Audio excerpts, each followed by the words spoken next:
Good evening. The Office of National Statistics today gave us the updated census figures. They show very big and very rapid changes in England and Wales, in our population and indeed in our beliefs. Let's just run through some of the headline numbers. Only 46% of England and Wales identify as Christian. Christians are now in a minority, something that would have been completely unthinkable just 20 or 30 years ago. In terms of demography itself, London is now 37% white. Birmingham is 43% white. Manchester is 49% white. The three biggest cities in England and Wales are now white minority cities. Again, that is a massive, massive, rapid change.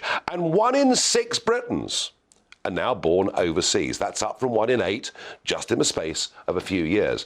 So immigration is clearly fundamentally changing the makeup and nature of the country, and that of itself is perhaps not a surprise. But before I get to the Christian angle, the ONS have announced, and by the way, thank you to the very, very keen-eyed viewers and listeners to this programme who bombarded me about the Office of National Statistics changing the rules. Well, you were all right. I've had it confirmed by the ONS themselves that in future, the next time these figures come out, they will not publish.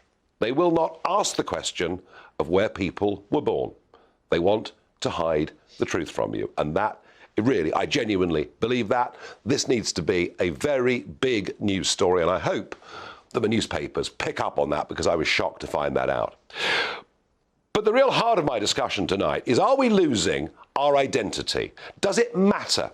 Let me know your thoughts, farage@gbnews.uk. Well, I think it does matter, because frankly, everything that Western civilization was built on was Judeo-Christian culture, the Ten Commandments, in a sense, being the fundamental basis for all of our laws. Our Constitution, I mean, we were built and founded as a Christian country. Now, that doesn't mean anyone's forced to say they're Christian, but to see this drop in just 10 years from 59% of the population to 46%, that is a very dramatic fall. What's it down to? Well, I have to say, I believe personally that it is fundamental weakness in the leadership, especially of the Church of England. Regular viewers of this programme will know my views on Justin Welby. I've never exactly hidden them. But it's almost as if, right throughout the Church of England, they're almost embarrassed by their faith. It's as if they're hiding under the covers. They don't want to discuss these things. And even in schools, which call themselves Church of England schools, there is now a lack of morning assembly, a lack of prayers, a lack of fundamental teaching. And I think, children should actually have those things. And they can choose, when they're older, to accept or reject those ideas. This is part, I think, of the failure of the institutions of this country. I think our politics is failing us, but the church in particular is failing us. So please let me know your thoughts. Well, to widen out this debate, I'm joined by Andrea Williams, Chief Executive of Christian Concern. Good evening and thank you. And by the Reverend Nim Zabungi, and you are leader of the Freedom's Ark Church. Both of you active Christians. Andrea, I want to start with you. Does it matter that we're no longer a majority Christian country? It does matter, because, as you've said, our history, our constitutional history, everything that we're rooted in, that which has given us freedom, that which has given us a flourishing civic community, which has been longed for across the world. Nations across the world have looked to us as a society of toleration, as a society of order. Our parliamentary systems, our health systems, our democratic systems, they're all rooted, they are all anchored in Christian values, Christian precepts. As you said, the Ten Commandments. I remember, as a young barrister going in and out of the courts, the Ten Commandments very often written on the walls of the courts. The Bible always very evident. And indeed, when I was studying, the reference to the Bible within all the precedential law that we've had historically, the formation of our systems. I mean, even when we think about the Queen and her recent passing, the Constitution, how... And leader, of course, defender of the faith. Defender of the faith. I mean, I suppose the counter-argument is that countries change, countries evolve, and by the way, humanists can be very good people too. The truth is this, is it not? The truth is this, that the great thing about Christianity is that never coerces. It creates a freedom whereby people can accept, people can reject, because the great essence of Christianity is a toleration and a respect for our common humanity and forgiveness. And forgiveness. Which I think is a very important element. In a world of cancel culture, I think forgiveness is actually quite important. Niels, is very interesting because, you are part of the evangelical movement. And from what I understand, of what I can see, driving through South London on a Sunday around about midday, and I see people from all backgrounds in terms of where they were born, but dressed up to the nines in big flowery dresses and little kids in their Sunday best. From what I can see, the evangelical churches are doing quite well. Yes. Whereas the established Church of England, in terms of attendances, is collapsing. What do you put that down to? I think that one of the things that you find within the evangelical movement is the practice of Christianity is quite pivotal. And the declaration of faith and evangelism as core to our belief system is what you see exercised within the evangelical movement. I'm part of the Evangelical Alliance Council in the United Kingdom.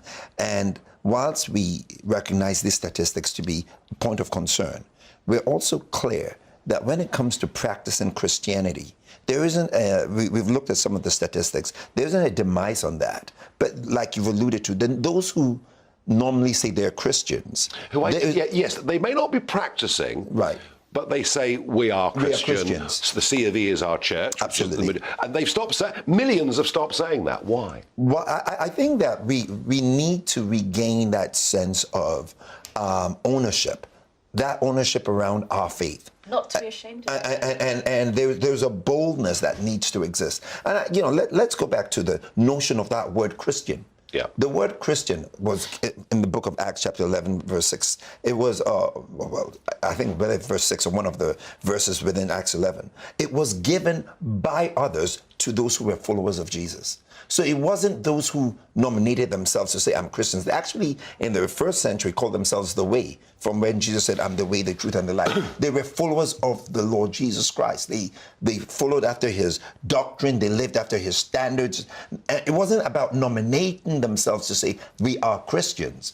People who saw their lifestyle, like was seen in Acts chapter 4 with Peter and John, they said they perceived they were unlearned men, but they had been with Jesus. But see, you talk about this, and I watch you, and I see your body language, and you believe in this, and you're a happy, clappy evangelist. And I don't mean that in a derogatory sense. I am happy, and I do clap. So let's do it. I'm sure you do.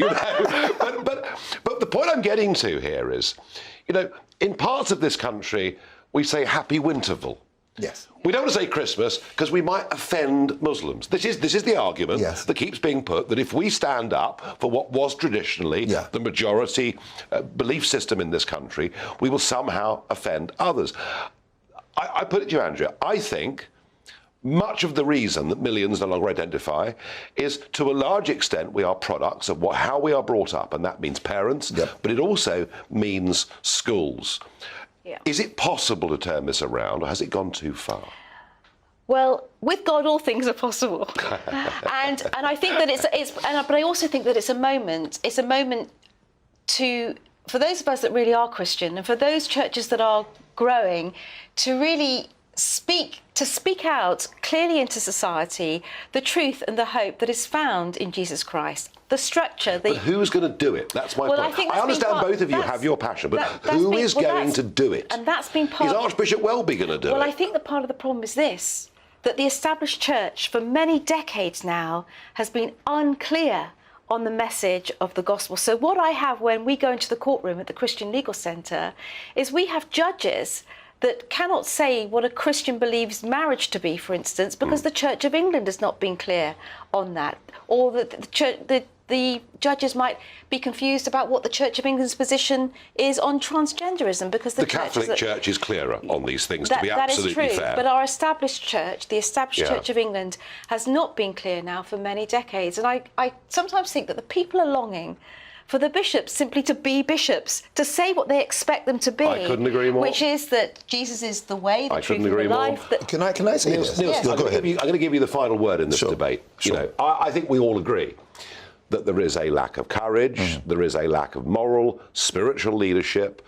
that is coming from the top in our established church, that permeates through the education system, that even actually across the road in Parliament, you know, we don't do God, was what Alistair Campbell very famously said. I remember that. All right, whereas in America, they're not ashamed at all to talk about whatever faith they are. Can we turn this around? And if so, who's going to do it? So I think there's a response from all of us, and that includes you and me. Okay, so let's deal with the fact that there's the Educational Reform Act, 1988, that says it's mandatory for us for prayers in schools to happen. But what's happened? 2/3 of the schools don't pray. And the Church of England has said, hey, we don't want that to happen because we don't, on the one hand, those who lead those prayers are not necessarily Christians. And so they might be leading young people into a pathway plan where they're not actively exercising. And the second thing I'd say is this. What I believe so strongly is, much as there may be a decline in the numbers, there's an increase in Christian service, Christian participation in public life. We're seeing so many food hubs, food banks. We're seeing a response to homelessness. We're seeing a response to modern-day slavery. So there is a call. Yes, Archbishop Welby has a responsibility. There are active Christians. There are active Christians, and we need much more of that. And I think that Archbishop Welby at the moment is doing what he feels he can do best, but he can do more. The biggest room in all of our lives is the room for improvement. So I would say we need to pray. I like that. we need to pray through, we need to work together, and we need to demonstrate that we are a united body of people that aren't at each other's throats, but we are desperately for the heartbeat of our nation. Well, a bit of Christian optimism, both from Andrea and from Niels. I do hope you're listening, Archbishop Welby. You need to do an awful lot more, believe me. Now, I couldn't resist that dig.